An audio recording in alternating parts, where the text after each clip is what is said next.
I'm Lynn. Welcome all of you to English Practice Channel. Today, we practice many listening lessons are called passive listening.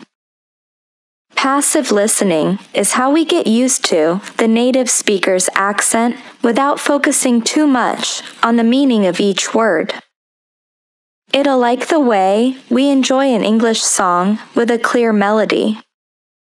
If we practice listening again and again, we will feel the sound and pronunciation. Now, we start our lesson.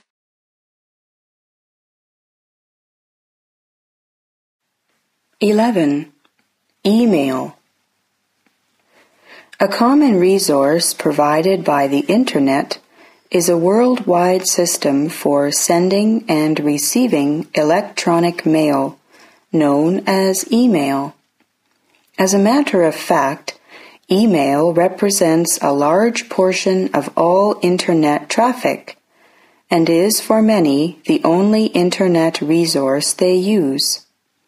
One of the reasons for its popularity is perhaps that email is easy to handle. The process of sending email is similar to that of sending the regular mail. Suppose that you live in China and wish to send an email to a friend in America. After composing the letter on your computer, you must specify an email address that identifies your friend. Once you send this electronic letter, it travels from your computer, often through a device called a modem, which connects your computer to the Internet via the telephone network. Off it goes, bound for various computers that act like local and national postal routing facilities. They have enough information to get the letter to a destination computer, where your friend can receive it. Unlike the regular mail, email often reaches its destination, even on other continents, in minutes or less, unless some part of the network is out of order. The ease of email makes it a popular form of communication. 12. Where is happiness from? The way people hold to the belief that a fun-filled, pain-free life equals happiness actually reduces their chances of ever attaining real happiness. If fun and pleasure are equal to happiness, then pain must be equal to unhappiness. But, in fact, the opposite is true. More often than not, things that lead to happiness involve some pain. As a result, many people avoid the very attempts that are the source of true happiness. They fear the pain inevitably brought by such things as marriage, raising children, professional achievement, religious commitment, self-improvement. Ask a bachelor why he resists marriage even though he finds dating to be less and less satisfying. If he is honest, he will tell you that he is afraid of making a commitment. For commitment is in fact quite painful. The single life is filled with fun, adventure, and excitement. Marriage has such moments, but they are not its most distinguishing features. Couples with infant children are lucky to get a whole night's sleep or a 3-day vacation. I don't know any parent who would choose the word fun to describe raising children. But couples who decide not to have children never know the joys of watching a child grow up or of playing with a grandchild. Understanding and accepting that true happiness has nothing to do with fun is one of the most liberating realizations. It liberates us from envy. We now understand that all those who are always having so much fun actually may not be happy at all. 13. The mystery of color. In general, people talk about two groups of colors, warm colors and cool colors. Researchers think that there are also two groups of people who prefer warm colors and people who prefer cool colors. The warm colors are red, orange, and yellow. Where there are warm colors and a lot of light, people usually want to be active. Sociable people, those who like to be with others, like red. The cool colors are green, blue, and violet. These colors, unlike warm colors, are relaxing. Where there are cool colors, people are usually quiet. People who like to spend time alone often prefer blue. Researchers do not know why people think some colors are warm and other colors are cool. Perhaps warm colors remind people of warm days, and the cool colors remind them of cool days. Because in the north, the sun is low during winter, the sunlight appears quite blue. Because the sun is higher during summer, the hot summer sunlight appears yellow. 14. Physical exercise. More and more people today are realizing the importance of regular physical exercise. In the past, most people's work involved physical labor out in the fresh air of the fields. Nowadays, many work in offices or factories or spend their time studying. In the evenings, they may sit watching television, reading, or writing. Their daily lives do not provide them with the exercise their bodies need. To keep healthy, therefore, they must spend part of their free time doing regular physical exercise. There are many different forms of physical exercise to suit different tastes. Some people enjoy competitive sports and play with others who share their interest. They may play tennis or badminton or go swimming together. Others prefer to exercise alone and go running regularly in the morning or evening. The traditional forms of exercise are chosen by many.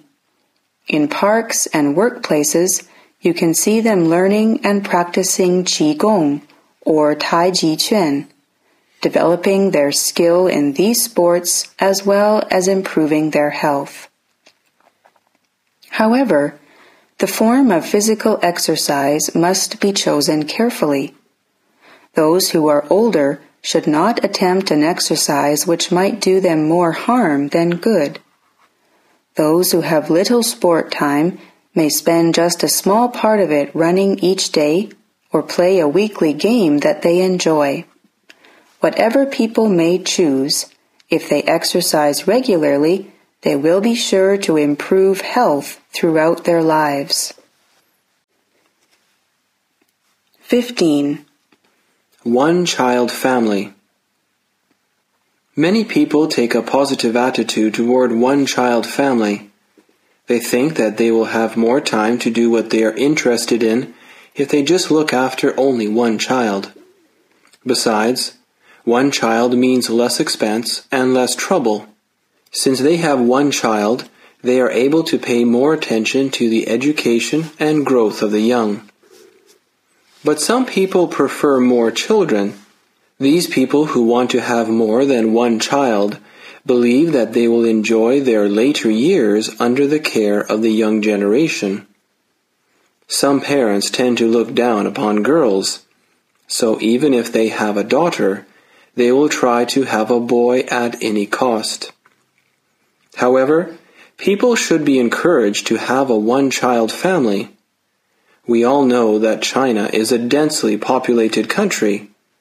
If we don't control the birth rate, we are sure to suffer from housing problems, inadequate food supply, and unemployment. It seems that more children will be better for the old parents, but when young people live in poverty, they are less likely to care for the old. 16. Noise pollution. In the past, noise was rarely associated with pollution, but recently it is found that many mental diseases are closely related to noise. Therefore, it is also labeled as a kind of pollution nowadays. That there is too much noise afflicting our daily life is a manifest fact. Especially in big cities, it is almost a dream to enjoy a short period of noiseless, tranquil leisure time, except at dawn or in the depth of night. Whistling vehicles, bustling crowds of people, untiring loudspeakers of various stores, and lots of others produce nerve-wracking noise. Noise diverts our attention, disturbs our sleep, and destroys our ears. As a consequence, we are becoming more and more fidgety and upset because of the noise pollution. It is high time that serious consideration was given to noise pollution. Moreover, measures should be taken to protect people against noise and secure us a quiet environment. It is an arduous task, yet it can be accomplished if only we try not to be short-sighted and think twice before any hasty and irrational decisions are made. 17. Health is more important than wealth. As the proverb says, no one knows the value of health until he loses it. In other words, nothing is more valuable than health. It is clear that health is the foundation of one's future success. If you become sick, it is nearly impossible to pursue your career effectively, much less make your dreams come true. On the other hand, if you are strong, you can go all out to overcome the obstacles that lie ahead of you. Health is the resource of our energy. What should we do to maintain our health? First, we should exercise every day to strengthen our muscles. Second, we might as well keep good hours. If we get up early, we can breathe fresh air and see the sunrise. This habit can do wonders for our outlook on life. Third, there is a proverb that says, "Prevention is better than cure." If you pay close attention to your health, you can avoid getting sick, or at least cure yourself of a disease while it is still in its beginning stage. In conclusion, health is more important than wealth. Those who are rich but poor in health are no more fortunate than those who are poor but healthy in body. If you want your wish to come true, health is the most important component of your success. 18. Should I live in the countryside or in the city? By living in the countryside, we may enjoy fresh air and food. Unlike the cities, there is almost no pollution in the countryside. What's more, we are much closer to nature. Green trees and grass are everywhere.